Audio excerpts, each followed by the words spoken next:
नमस्कार। 2023 एक बहुत बड़ा चुनावी साल है और इस चुनावी साल की शुरुआत नॉर्थ ईस्ट में हो रही है। त्रिपुरा में चुनाव हुए हैं और अब मेघालय और नागालैंड में, और अब सबकी निगाहें हैं मेघालय पर, जहां एक एक्स फैक्टर निकला है, तृणमूल कांग्रेस, जो इस चुनाव में पूरे दम से चुनाव लड़ रहा है। और हमारे साथ एक ऐसे व्यक्ति है जो कैमरा के सामने नहीं आते लेकिन तृणमूल कांग्रेस की ताकत माने जाते हैं। वो ममता बनर्जी के भांजे हैं, उनके करीबी हैं। अभिषेक बनर्जी हमारे साथ है। अभिषेक बनर्जी, बहुत बहुत शुक्रिया। ये बताइए, तृणमूल कांग्रेस मेघालय में क्या है आपकी स्ट्रैटेजी? क्या आप, कांग्रेस कहती है आप बीजेपी की बी टीम है, आप वोट कटुआ है, आप चुनाव जीतने नहीं आते, आप कांग्रेस को हराने आ रहे हैं? नहीं, वो तो स्वाभाविक है। हर पार्टी को अपनी बात कहने की हक है और मैं मानता हूँ यही डेमोक्रेसी है और यही डेमोक्रेसी की खासियत है।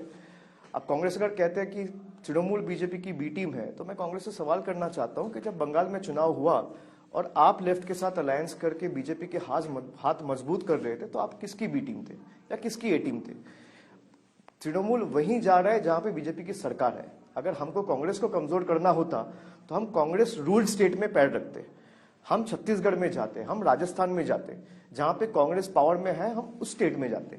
हम उसी स्टेट में जा रहे हैं। हम गोवा में गए जहां पे बीजेपी सत्ते में है, हम त्रिपुरा में गए जहां पे बीजेपी सत्ते में है, हम असम में अपना यूनिट स्टार्ट किया जहां बीजेपी पावर में है, हम मेघालय में आए जहां पे एनडीए अलायंस स्टेट चला रही है। पर आप एंटी बीजेपी वोट को डिवाइड कर रहे हैं। आप एंटी बीजेपी वोट को डिवाइड कर रहे हैं। गोवा में आपने डिवाइड किया, ये उनका आरोप है कांग्रेस का, और वो कह रहे हैं मेघालय में भी आपने कांग्रेस पार्टी को तोड़कर आप विपक्ष की पार्टी बने। 17 में से 12 एमएलए स्विच करके तृणमूल कांग्रेस में आए कांग्रेस से। आपने कांग्रेस को तोड़कर एक बैकडोर एंट्री की है। चलिए, आप आज यहाँ पे है, आप बात कर लीजिए। जो 13 एमएलए आए उसमें से कुछ एनपीपी में चले भी गए, बीजेपी में चले भी गए। जितने एमएलए रह गए आप उनसे बुला के पूछ लीजिए कि भाई आप क्यों आए तृणमूल में, वो आपको जवाब दे देगा। इतने दिन से तो वो कांग्रेस में थे। क्या अभी आप देखो यहाँ पे चुनाव चल रहा है, कांग्रेस का क्या कैंपेन चल रहा है? कोई लीडर आया, कोई कैंपेन में आके लोगों को समझाने की कोशिश किया? बीजेपी और एनपीपी के साथ जब आप लड़ाई है, आपकी लड़ाई है, आप त्रिपुरा में भी बीजेपी के खिलाफ लड़ रहे हो, कांग्रेस की क्या भूमिका रहा है? भाई, आपका बोलने से और जमीनी हकीकत में, दोनों में जमीन आसमान की फर्क है। आप तृणमूल को बी टीम कह रहे हो और तृणमूल, जब आपको गोवा में तो हम लोग बताए कि आप आइए हम लोग के साथ बात करिए, we should fight and take on BJP might together. उस दिन चिदम्बरम साहब ने बोला कि नहीं, हमें जरूरत नहीं है, हम तो अकेला बीजेपी को हराने के लिए काफी है। गोवा में बताए, और उसके बाद आपने नतीजे देखे, जो कुछ भी जीते थे वो भी चले गए। अब यहाँ पे आप कांग्रेस का क्या भूमिका है? मेघालय में क्या कैंपेन चल रहा है? अब तृणमूल अगर आती है, अगर मैं राजस्थान जाऊंगा तो बोलोगे कांग्रेस का सत्ता है, वहां कांग्रेस बीजेपी को मदद करने के लिए जा रहे हो। अगर मैं बीजेपी का रूल में स्टेट में जाऊंगा तो आप कहोगे कि मैं बीजेपी का बी टीम, तो मैं कहीं नहीं जाऊं। तो आप केवल बीजेपी रूल स्टेट्स में इस समय मैं बिल्कुल वही आपको स्पष्टता के साथ बता रहा हूं कि तृणमूल खाली बीजेपी रूल स्टेट में ही जा रहे हैं और बीजेपी को हराने की हमारा क्षमता है, जो हमने बंगाल में करके दिखाया है। हाँ, भले ही एक रात, 2 रात या 1 साल में नहीं हो सकता, लेकिन हम अड़े रहेंगे, हम लड़ते रहेंगे जब तक ना हो। एक आरोप लगा, गोवा में भी लगा और मेघालय में भी लगा है कि तृणमूल कांग्रेस जो है वो आउटसाइडर है, वो पार्टी बंगाल की पार्टी है, मेघालय की पार्टी नहीं है, गोवा की पार्टी नहीं है। क्योंकि जब बंगाल का चुनाव हुआ था आपने कहा था बीजेपी जो है आउटसाइडर है, कि वो गुजरात से आए हैं लोग और बंगाल कैप्चर करना चाहते हैं। Are you party of outsider? क्या आप आउटसाइडर पार्टी एक तरह से बन गए हैं? बंगाल की पार्टी है? बिल्कुल नहीं। उस हिसाब से देखा जाए तो कांग्रेस महाराष्ट्र की पार्टी है। It was formed in Maharashtra. तो वो उनका लॉजिक से बोलने, उनका लॉजिक अगर आप देखोगे तो वो लॉजिक का तो कुछ है ही नहीं। तृणमूल आउटसाइडर पार्टी है या नहीं, ये मेघालय को तय करने दीजिए, मेघालय का लोगों को तय करने दीजिए। और हम इसलिए कह रहे हैं कि हम आउटसाइडर नहीं है क्योंकि मैं ऑन रिकॉर्ड, आज भी मैंने जब सभा किया तो बोला कि भाई Bengal will not rule Meghalaya. अगर हम त्रिपुरा में अच्छा करते हैं तो Bengal will not rule Tripura. BJP का कोई नेता के बता दे कि Tripura will be ruled by Tripura, Meghalaya will be ruled by Meghalaya. नहीं, एक रास्ता करने का किसी का क्षमता नहीं है। आप देखिए, पूरा मेघालय में एक मेडिकल कॉलेज नहीं है। ये डबल इंजन गवर्नमेंट का नमूना है। 5 साल सत्ते में रहा, एक मेडिकल कॉलेज नहीं है। जो बच्चा पढ़ना चाहता है उसको भी बाहर जाके पढ़ाई करना पड़ता है।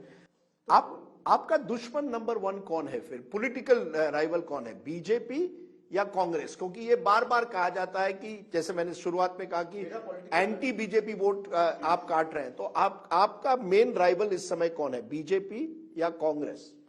हमारा राइवल, हम शुरुआत से कह रहे हैं, अभी भी कह रहे हैं, बीजेपी है और बीजेपी को मदद करने वाले हैं। अब बीजेपी को कौन मदद कर रहा है ये आपको तय करना है। मैंने बोल दिया, बंगाल में इतनी मुश्किल लड़ाई थी, उसमें आप देखिए कांग्रेस किस हिसाब से काम किया, कांग्रेस किसका हाथ मजबूत कर रहा था। कभी आपने अधीर रंजन चौधरी को देखा कि एक प्रेस करके बंगाल में ये बीजेपी की जो जगरनॉट है इसके ऊपर कुछ बोले? ईडी अगर कलकत्ता में रेड करे तो ईडी अच्छा है, और ईडी अगर दिल्ली में रेड करे तो ईडी बुरा है। ये जो हिपोक्रेसी है, मैं वही समझना चाहता हूं। ये आइडियोलॉजी की बात करते हैं।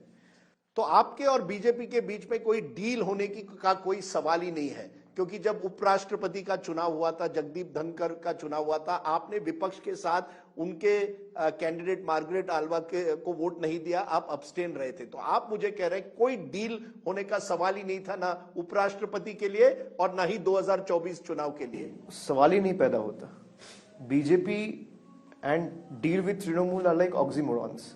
वो तो है ही नहीं। वो तो जो लोग बीजेपी के साथ लड़ नहीं पा रहे वो ये बहाना बना रहे। They are suffering from a disease called excusitis. वो ये एक्सक्यूजेस दे रहा है कि तृणमूल के साथ डील हो गया है। भाई अगर डील हो गया है तो मेरे पीछे क्यों पड़े रहेंगे, हमारे लोगों के पीछे क्यों पड़े रहेंगे? हर दिन बंगाल में ईडी रेड हो रहा है, सीबीआई रेड हो रहा है। कांग्रेस रूल स्टेट में कितना ईडी रेड सीबीआई रेड होता है? बीजेपी रूल स्टेट में तो होता ही नहीं है, आप छोड़ दो। हिमाचल में तो हुआ नहीं। मैं तो उल्टा कह सकता हूं कि डील तो आपके साथ हुआ है, तभी आप लड़ नहीं रहे हो। आपके एमएलए जीतने के बाद बीजेपी जा रहे हैं। तृणमूल जीता 2021 में, उसके बाद तृणमूल का एमएलए तो भागा नहीं, बीजेपी के एमएलए छोड़ के तृणमूल में आए। तो यहां तो उल्टी गंगा बह रही है बंगाल में। तो मैं तो आपको अक्यूज कर सकते हो कि डील आपके साथ है। 2024 चुनाव के पहले क्या आप समझते हैं विपक्ष एक साथ आएगा, और क्या वो राहुल गांधी और कांग्रेस के नेतृत्व के अंडर आएगा? किस तरह से आप देखते हैं 2024 का चुनाव? देखिए, मैं जो बार बार कहता हूं कि किसके नेतृत्व में आएगा, कैसे आएगा, ये सब इंपॉर्टेंट नहीं है। इंपॉर्टेंट ये है कि सबको ये रियलाइज करना चाहिए कि आपका लड़ाई जब भाजपा के साथ है या बीजेपी के साथ है, आप खाली बीजेपी के साथ नहीं लड़ रहे हो। आप बीजेपी के साथ साथ, भाई ये इन्वेस्टिगेटिंग एजेंसीज है जो बीजेपी को मदद कर रही है, जुडिशियरी का एक सेक्शन है जो बीजेपी को मदद कर रही है। Every governor office is now being converted into BJP party offices, and they have become this mansions for the governors who have now retired from BJP, post retirement mansions। तो ये जो कॉम्बिनेशन है, judiciary का एक part, media का एक part, election commission आप देख रहे हो, मैं कुछ बोलूंगा नहीं, पर क्या हो रहा है। उसके बाद पैरामिलिट्री फोर्सेस का एक पार्ट, उसके बाद आपका central agencies, income tax, ED, CBI, जो भी कुछ बोले, shut your mouth and come and join us, और you face the ED and CBI. ये दो मॉडल है। तो तृणमूल कांग्रेस दोनों मॉडल में नहीं जाएगा। हम लड़ेंगे और आखिरी दम तक लड़ेंगे। तो ये साथ लड़ेंगे। मैं कह रहा हूं आपको, तो ये इंपॉर्टेंट नहीं है कि किसके नेतृत्व में आए। सबको ये रियलाइज करना चाहिए, ये जो जगरनॉट है ये बहुत मजबूत जगरनॉट है, और देश को कैसे डिस्ट्रॉय करके, इस सबको एक साथ करके सबको साइलेंस करने का एक प्रक्रिया चल रहा है। ये जब सब रियलाइज करेंगे, सब इकट्ठे आएंगे, तो मुझे लगता है कि ये छोटी जो बातें हैं, किसका नेतृत्व में लड़ेगा, कौन लीडरशिप देगा, कौन क्रेडिट लेगा, ये सब महत्व नहीं रखेगा। तो फिर आप नहीं, और ये सबको रियलाइज करना चाहिए। तो ममता बनर्जी और तृणमूल का रोल क्या रहेगा इस अगले 12 महीने में? नहीं, रोल तो यही रहेगा कि हम, भाई मैं जनरल सेक्रेटरी हूं पार्टी का, मेरा तो यही कोशिश रहेगा और मेरा यही मकसद रहेगा कि पार्टी को मैं 10 और स्टेट में लेके जाऊं। 10 और स्टेट पार्टी, मैं एग्जाम्पल के उदाहरण के तौर पे कह रहा हूं। अभी तो 4 स्टेट में है कि और 2, 4, 5 स्टेट में जाऊं। मेरा 10 क्यों, मेरा तो मन करेगा 20 में लेके जाऊं। मैं अगर जनरल सेक्रेटरी हूं, मैं तो चाहूंगा कि मेरा संगठन और बढ़े, और विस्तार के साथ मैं संगठन को लेके लोगों के पास में पहुंचा सकूं, संगठन की बात करके लोगों तक, और तृणमूल के सिंबल को मैं पहुंचाऊं। लेकिन तृणमूल जब से बंगाल में जीता है, और जब अभी तक आप अगर देखोगे, तृणमूल खाली बीजेपी रूल स्टेट में गया है। और हमारा कोशिश यही है कि भाई हम लोगों तक वो बंगाल वाला जो मॉडल है और कैसे हमारा लड़ाई रहा है, ये हम लोगों तक पहुंचाए, जो हम कुछ हद तक पहुंचाए भी है। समय कम है। अब गोवा की बात करोगे, हाँ गोवा में हम सफल नहीं रहे, लेकिन देखो आप 10% वोट तृणमूल को आया। बीजेपी को बंगाल में कितना समय लगा 10% वोट में? बीजेपी 40 साल से पंजाब में है, आज तक बीजेपी का 6% वोट नहीं आया। तो इसका मतलब नहीं है कि तृणमूल हार गया। Rome was not built in a day, उसके लिए समय लगता है। अब जितना भाई समय लगेगा हम लोग लड़ेंगे। आखिरी सवाल, फैमिली राज का जो आरोप लगता है तृणमूल कांग्रेस, ममता बनर्जी, अभिषेक बनर्जी, बीजेपी बार बार कहती है ये सब फैमिली राज की पार्टी है। चलो मैं तो एक छोटा सा एडवाइस दूंगा उनको कि आप एक बिल लाओ पार्लियामेंट में। आप अगर फैमिली राज, पहली बात तो तृणमूल और कांग्रेस एक है नहीं कि आप फैमिली राज की बात करके आप कांग्रेस को भी अटैक करोगे और तृणमूल को भी अटैक करोगे। ये एक कॉइन की इधर उधर चट्टे बट्टे नहीं है, पहले आप वो समझ लो। फैमिली राज का जो आप अटैक कर रहे हो तृणमूल के ऊपर, या जो एक्यूजिशन आप लगा रहे हो, मैं ये कहूंगा कि भाई आपके पार्टी में जो है वो सब भी तो प्रोडक्ट ऑफ फैमिली राज है। आप एक बिल लाओ पार्लियामेंट में, किसी से भी मूव कराओ, जरूरत पड़ेगा प्राइवेट मेंबर करवा दो किसी से भी बोल के, कि भाई कोई भी फैमिली से एक जन अगर पॉलिटिक्स में आ गया तो दूसरा कोई आ नहीं पाएगा। इन दैट केस कोई नहीं आ पाएगा, and BJP has the absolute majority in both the houses. तब आपको राजनीति छोड़नी पड़ेगी। मैं पहला उसमें डिवीजन होगा तो मैं वोट करूंगा, पर ये होना नहीं है। नहीं तो मैं कह रहा हूं आपके हाथ में है ना, आप चाहो तो कर सकते हो, फैमिली राज खत्म कर सकते हो, फिर आपका पार्टी भी खत्म हो जाएगा। माधवराव सिंधिया का बेटा अगर बीजेपी जाए तो वो फैमिली राज नहीं है। अभिषेक बनर्जी अगर एमपी बने तो वो फैमिली राज है। जितिन प्रसाद अगर बीजेपी जाए तो वो फैमिली राज नहीं है। पीयूष गोयल मिनिस्टर बने तो वो फैमिली राज नहीं है। पंकज सिंह एमएलए बने तो वो फैमिली राज नहीं है। ऐसे हजारों एग्जाम्पल मैं आपको गिनवा दूंगा। आपका अगर हिम्मत है, अगर आपका इंटेंशन राइट है, आप बिल लाओ, पहला वोट मैं करूंगा, ये मेरा चैलेंज है बीजेपी को। एक आखिरी सवाल, मेघालय और त्रिपुरा में अगर हंग असेंबली होती है, आप किसके साथ जाएंगे? नहीं, वो हंग असेंबली होती है या नहीं होती है, बीजेपी को रोकने की कोशिश करेंगे, कांग्रेस के साथ हमारी लड़ाई बीजेपी के खिलाफ है। अगर आउटकम आता है और हंग असेंबली होता है, if Meghalaya throws up a hung assembly, in that case मैं फिर अपील करता हूं all the like minded parties barring NPP and BJP, हम लोग मर जाएंगे, हम लोग अपना आइडियोलॉजी के साथ कॉम्प्रोमाइज नहीं करेंगे। हम लोग त्रिपुरा गए, हो सकता था हम लोग त्रिपुरा मोता के साथ या लेफ्ट के साथ अलायंस करते तो नतीजे और अच्छे आते, वोट शेयर और बढ़ता, लेकिन आइडियोलॉजी के साथ हम कॉम्प्रोमाइज नहीं करते जो कांग्रेस करती है। कांग्रेस मुंह में कहता है कि हम तो आइडियोलॉजी के लिए लड़ते हैं, हमें इलेक्शन से कोई मतलब नहीं है। Rahul Gandhi himself has said that मैं तो तपस्या कर रहा हूं, मैं I am for ideology, I am not here to contest elections.